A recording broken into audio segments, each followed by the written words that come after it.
On a lot of these platforms, they've been holding me back from really going in and exposing what I really want to expose. That's R. Kelly's former cellmate, and he's finally revealing what's really going down with the rapper behind bars. Because if you haven't heard, R. Kelly is going through it. R. Kelly was then removed against his will by guards from the prison and was not allowed to be treated. And they are saying that basically this could kill him because of the blood clots and the care that they are alleging he is not receiving. We've got all the details, and the situation involves some big names. Let's get into it. The murder game, fighting for life behind bars. Okay, so R. Kelly is really going through it behind bars, and a lot of what's been happening was kept under the radar. That is, until June 2025, when his legal team, led by attorney Bo Brindley, filed what might be one of the most explosive legal motions in recent memory. Filed in Chicago federal court, the motion demanded Kelly's immediate release to home detention, claiming that officials within the Bureau of Prisons, alongside members of the Aryan Brotherhood, were allegedly involved in a murder plot against him. These are people who seek to kill Mr. Kelly rather than allow the corrupt criminal conduct of those who manufactured his convictions be exposed. But this wasn't just lawyers making dramatic claims to get their client out the joint. The motion included a sworn statement from a key witness, someone who claimed firsthand knowledge of the plot to body Kelly. The main character in these allegations is McKeel Glenn Stein, a terminally ill inmate who identified himself as a shot caller in the Aryan Brotherhood. According to a sworn statement from Stein, 3 Bureau of Prisons officials at the Federal Correctional Institution in Butner, North Carolina, offered him freedom in exchange for Kelly's murder. Mr. Stein, in his declaration, has set forth the reason that was given. The reason is that Mr. Kelly was about to expose some facts that would be extremely inflammatory and damaging to the Bureau of Prisons and the Department of Justice. And because of that, the Bureau of Prisons instructed Michael Glenn Stein to go to Butner and execute R. Kelly. And Mr. Stein made clear and gave us extraordinary detail when we spoke to Mr. Stein. We didn't use this until we actually went down and met with Mr. Stein for hours. And he told us in extraordinary detail that this is not the first instance, that this happens all the time, that the Aryan Brotherhood has been directed to commit murders and beatings at the behest of prison officials for years. According to Kelly's attorney, Bo Brindley, Stein was told that Kelly was about to expose information that would be extremely inflammatory and damaging to the Bureau of Prisons and the Department of Justice. The solution, according to the allegations, was to have Kelly eliminated before he could spill that tea. But here's what makes this story even more twisted. Stein claims he was offered a very specific deal. They have said that if he is to do this, he is a terminal cancer patient, he's going to die in the near future. That's a fact. And they have said that he will be transferred and he'll get the opportunity to walk away. And Michael Glenn Stein has a history of escaping from the Bureau of Prisons. He escaped previously. That's why he spent so long at the ADX Supermax in Florence. And all of a sudden, he was moved to this relatively low security facility at Butner and put near R. Kelly. That's a fact. According to the allegations, Stein, who's dying from cancer, was told he would be transferred to another facility and given the opportunity to escape, allowing him to die as a free man rather than locked up. Stein has a history of escaping from Bureau of Prisons facilities and had previously been held at the ADX Supermax in Florence, which makes the escape offer particularly believable. But something unexpected happened. Instead of carrying out the alleged murder, Stein claims he had a change of heart. Stein allegedly arrived at Kelly's prison unit in March 2025 and was directed by BOP officials to kill Kelly. But instead of acting on the order, Stein informed Kelly of the plot. According to Kelly's attorney, Stein revealed that this type of arrangement, where prison officials allegedly direct gang members to commit violence, happens all the time, and that the Aryan Brotherhood has been directed to commit murders and beatings at the behest of prison officials for years. If this is real talk, it would represent systematic corruption of the federal prison system that goes way beyond Kelly's case. But the alleged plot didn't end with Stein's refusal. Kelly's attorneys claimed that in June 2025, they learned of a second Aryan Brotherhood member who was also directed by prison officials to kill both Kelly and Stein. And that discussions have been had about poison in the food hall, about poison in the commissary. Discussions with Mr. Stein have been had about stabbings.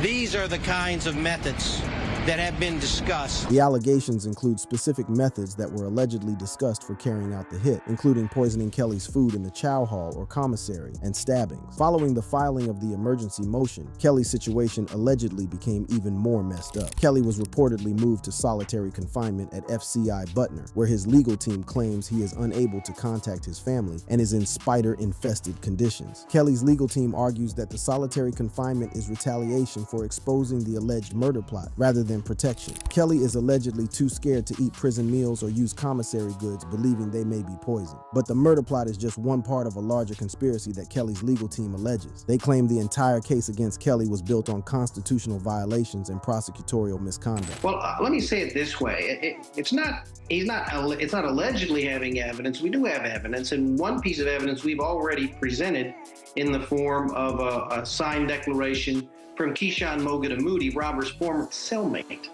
And what he describes is having been solicited by prosecutors who are offering him a reduced sentence in exchange for stealing Mr. Kelly's privileged attorney-client correspondence. According to Kelly's attorney, they have evidence that Kelly's former cellmate was recruited by prosecutors to steal attorney-client communications. The cellmate, Keyshawn Mogadamudi, provided a signed declaration stating that prison guards facilitated the theft of these documents, which were copied by a Bureau of Prisons investigator and used in Kelly's trials. If this is true, it would represent a massive violation of Kelly's constitutional rights and could potentially throw out his conviction. Federal prosecutors have responded to these allegations with dismissive language that reveals their view of Kelly's claims. On June 16, 2025, prosecutors dismissed Kelly's murder plot allegations as fanciful, deeply unserious, and a mockery of the harm suffered by his victims. They also described Kelly as a serial and unrepentant child molester and argue that his allegations make a mockery of the harm suffered by his victims. Prosecutors argue that Kelly's placement in solitary confinement shows prison officials are taking his safety concerns seriously, contradicting the narrative of a murder plot. In a move that shows just how desperate Kelly's situation has become, his legal team has made a direct appeal to President Donald Trump for a presidential pardon.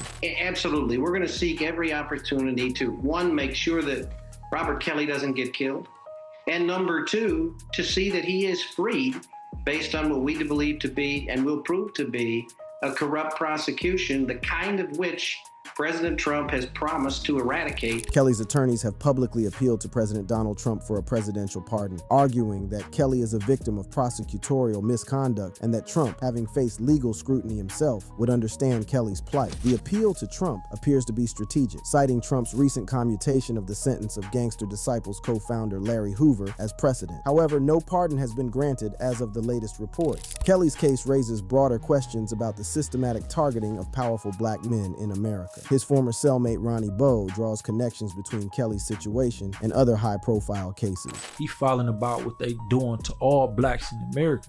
They violating the out of our human rights. R. Kelly case too.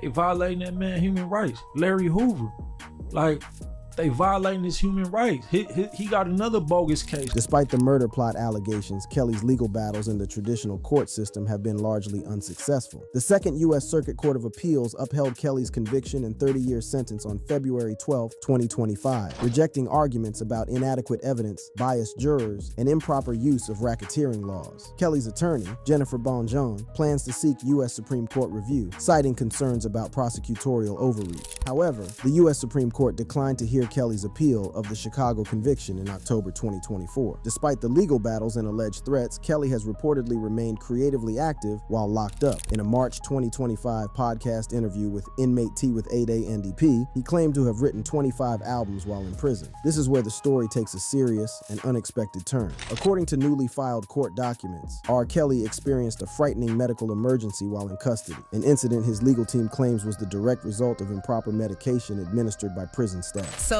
in the emergency filing, they allege that R. Kelly was giving an additional dose of medication by prison staff.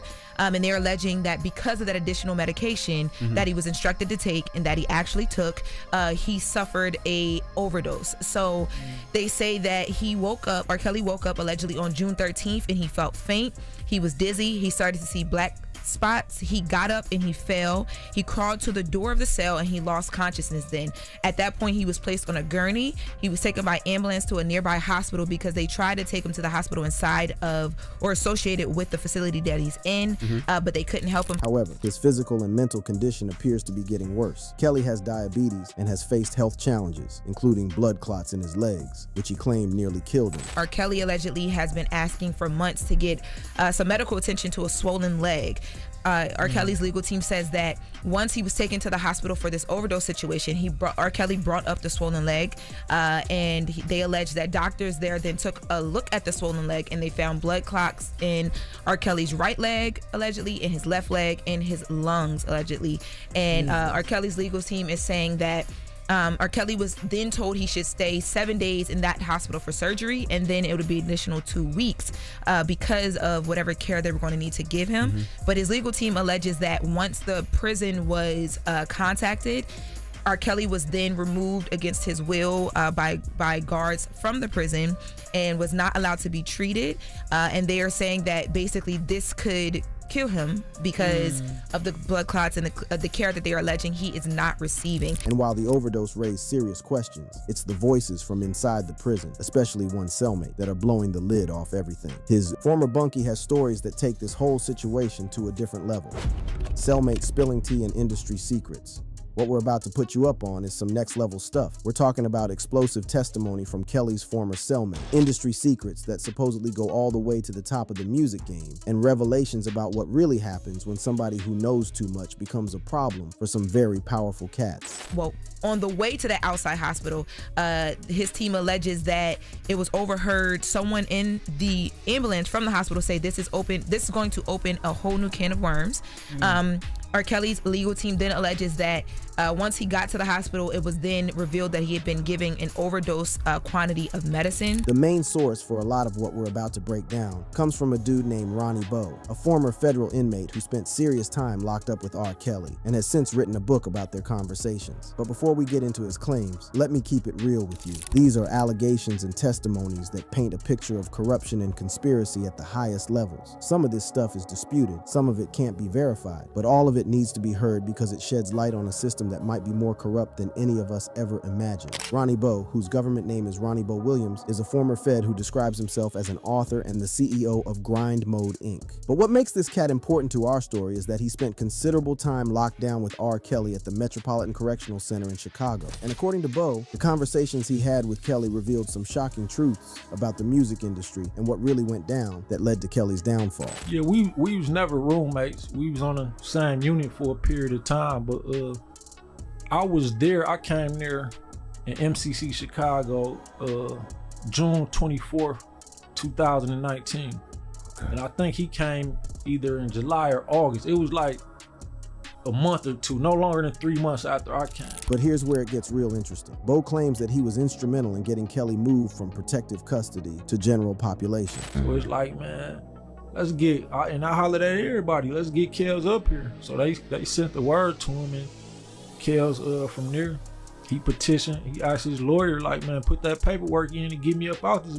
I want to go on general population. According to Bowe, he had already built relationships with shot callers from different prison organizations, the Gangster Disciples, Latin Kings, Blackstones, and they all agreed that Kelly should be allowed in general pop. This is significant because it means some of the most powerful dudes in the federal system vouched for Kelly's safety and gave him protection. But the real tea comes from what Bowe claims Kelly told him during their conversations. And these ain't just casual jailhouse stories. These are allegations about industry conspiracies, stolen music catalogs, and systematic targeting by some very powerful forces. One of the most explosive claims Bowe drops is about Kelly's music catalog. In one of your interviews, you said that you asked R. Kelly, or he told you, either one, that it was $1.2 billion, that he found out that his catalog was worth $1.2 billion. And once he started trying to figure out how he can get, the payments for that or whatever, that's when he said things kind of turned up on him. According to Bowe, Kelly found out that his music catalog was worth $1.2 billion, making him technically richer than Jay-Z at the time. But here's the crazy part. Despite this massive catalog value, Kelly was struggling financially and had to stay on tour constantly just to keep the lights on.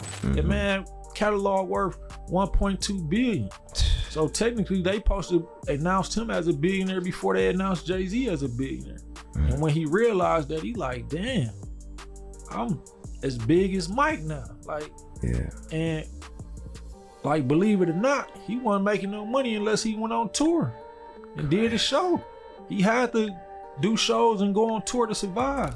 This raises some serious questions about who was controlling Kelly's bread and why somebody with $1 billion catalog was living paycheck to paycheck. According to Bo's version of events, when Kelly started digging into where his money was going and trying to claim what was rightfully his, that's when the legal troubles started getting real heated. But maybe the most controversial allegations involve Jay-Z. According to Bo's account of his conversations with Kelly, there's a long history of beef between these two superstars that goes way deeper than their publicized business disputes. You know what I'm saying? So you know, with that not happening, of course, because Pac ended up passing away, did R. Kelly go into detail on how him and Jay end up working together and doing the best of both worlds? You asked that at the perfect time, because that's kind of where this come from. Like, see, Jay-Z, he knew that Pac and R. Kelly was supposed to do best of both worlds together. The story Bo tells is that Kelly was originally supposed to do best of both worlds with Tupac, but after Pac got killed, Jay-Z stepped in to fill that spot. According to Bo's account, Jay-Z saw this as his chance to elevate himself to the level of Biggie and Pac, but the collaboration apparently didn't go how Jay-Z wanted it to. And then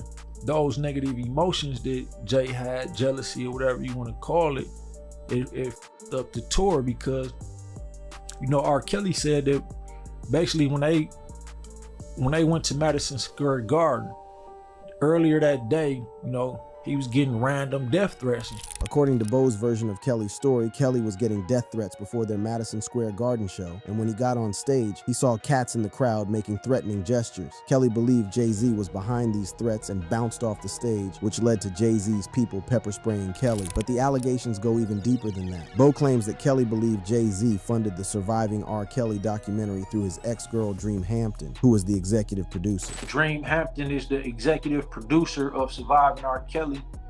You know, that's her project, and that's Jay-Z ex-girlfriend, and you know, he funded mostly all of her projects, if not all. If this is true, that would mean one of the most powerful cats in the music industry deliberately funded a documentary designed to destroy Kelly's career and reputation. Bo's allegations don't stop with Jay-Z though. He claims there's a systematic effort to blacklist artists who don't play ball with certain industry agendas. I feel like R. Kelly was eventually blacklisted. I feel like I'm blacklisted.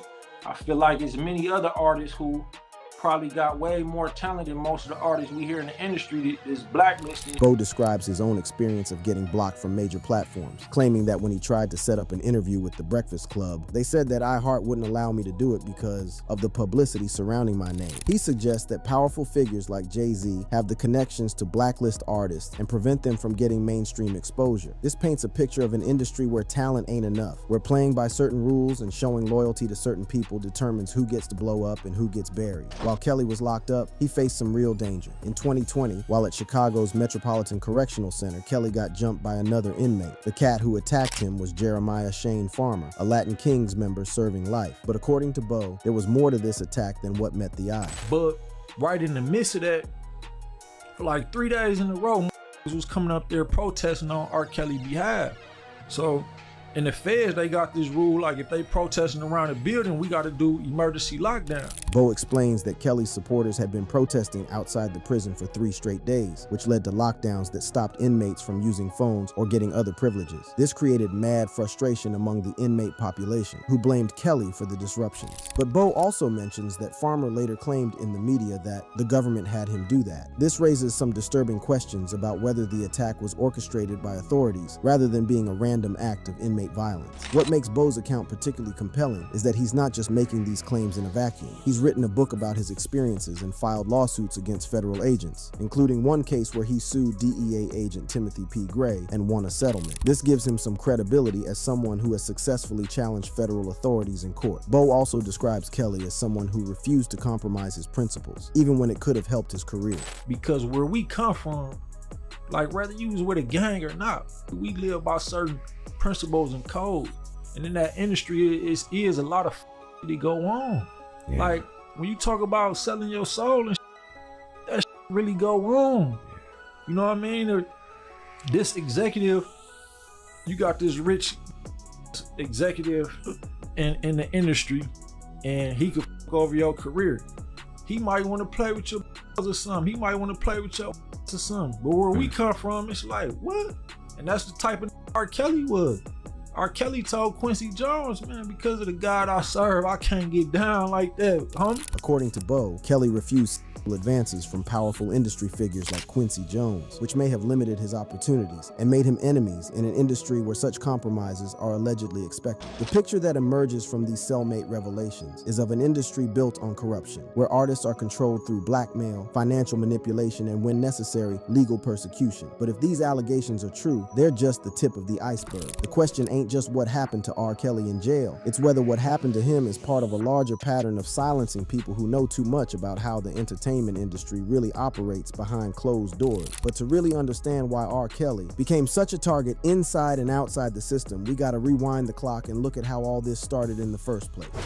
How R. Kelly ended up behind bars. All right, let's keep it 100 from the jump. To understand what's really going down with Kelly in the pen, we got to go back to how this whole mess started popping off. See, the allegations against Kelly ain't nothing new. This drama been brewing since way back in the day. In 1994, when Kelly was 27, he went and married 15-year-old Aaliyah in some secret ceremony in Chicago. Now that's already suspect as hell, but it gets worse. They had to fake her ID, making it look like she was 18, but her parents shut that whole situation down and got it annulled in the 95. Come to find out later, somebody testified in court that Kelly's people dropped $500 to get a fake ID for baby girl, probably because they thought she might be pregnant. But that was just the beginning of this whole mess. Throughout the late 90s and early 2000s, mad women started coming forward. Tiffany Hawkins, Tracy Sampson, and others, all saying Kelly was on some inappropriate stuff with minors and dude was cutting checks left and right to make them go away. The pattern was clearer than day, but Kelly's money and fame was like a shield protecting him from any real consequences. The first time the law really tried to get at Kelly was in 2002. They hit him with 21 counts of child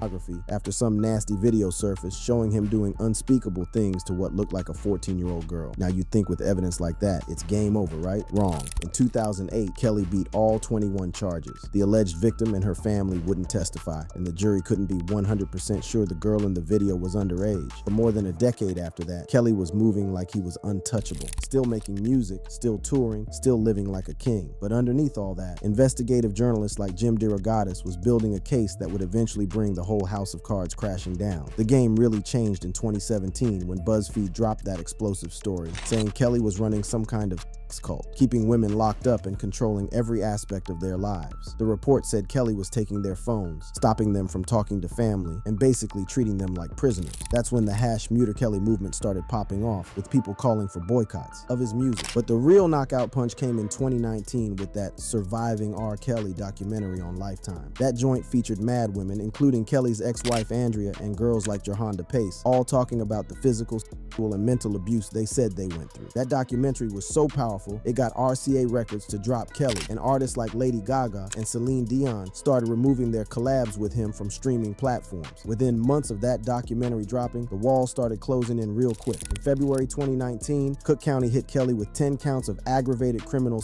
abuse involving 4 females, 3 of them minors between 13 and 16. But them state charges was just the appetizer. In July 2019, the feds came through with the real heat. 18 federal charges including child sexual exploitation, child pornography, sex trafficking, kidnapping, forced labor, racketeering, and obstruction of justice. They arrested Kelly and held him without bail, saying dude was a flight risk and a danger to the community. The federal cases were straight up devastating. In September 2021, after a 6-week trial in Brooklyn, a federal jury found Kelly guilty on all 9 counts, 1 racketeering charge, and 8 Mann Act violations. The prosecution painted a picture of Kelly running a whole criminal organization for almost 3 decades. They said Kelly had managers, bodyguards, and assistants helping him recruit and abuse girls, boys, and women for decades. 11 victims, including Aaliyah, came to court and testified about all kinds of physical and psychological abuse, most of it happening when they were still minors. They talked about how Kelly had rules, calling him daddy, not being able to move around freely, couldn't even look at other men. If you broke the rules, you got punished with beatings and forced to do sexual stuff, some of which he recorded. On June 29, 2022, Judge Ann Donnelly hit Kelly with 30 years in prison, saying his actions showed violence, cruelty, and control, and that he used his fame to prey on vulnerable people. 7 survivors got up in court and told their stories about how this man destroyed their lives while Kelly sat there showing no remorse at all. But the punishment wasn't done yet. In September 2022, a Chicago federal jury found Kelly guilty on 6 out of 13 charges. 3 counts of making child pornography and 3 counts of getting minors to have sex. This trial was all about videos showing Kelly abusing his 14-year-old goddaughter, who they called Jane, in court. Jane herself testified, confirming she was the girl in those videos and saying Kelly abused her hundreds of times before she turned 18. In February 2023, Judge Harry Leinenweber gave Kelly another 20 years, with 19 years running at the same time as the New York sentence and 1 year added on top, bringing his total to 31 years. The man who used to rock stages all over the world and live in mansions is now fighting for his life in a completely different type of spotlight, one where federal agents, white supremacist gangs, and powerful industry people all supposedly got an interest in making sure he stays quiet forever. As of the latest reports, Kelly remains in solitary confinement at FCI Butner Medium 1, with no reported resolution to his emergency motion. A hearing was scheduled for June 20th, 2025, before U.S. District Judge Martha Packold, but the focus appears to be on whether the Chicago court has jurisdiction over Kelly's claims, given that he is incarcerated in North Carolina. Kelly is not due for release until December 2045, when he'll be 78 years old, if he survives that long. Given the allegations about threats to his life and his deteriorating health, that's a very big if. The question that remains is whether we'll ever know the full truth about what really went down with R. Kelly in the pen, with powerful forces allegedly working to keep him quiet, and with Kelly himself facing what might be a life sentence. The secrets he claims to know may die with him. The king of R&B may have fallen from grace, but the shockwaves from his fall are still reverberating through the halls of power, and they may continue to do so for years to come. This ain't just about one man's story anymore. It's about a system that allegedly preys on those who know too much, and what happens when the streets meet the highest levels of government and industry corruption. Like the video? Check out more just like it by clicking the suggested videos on your screen.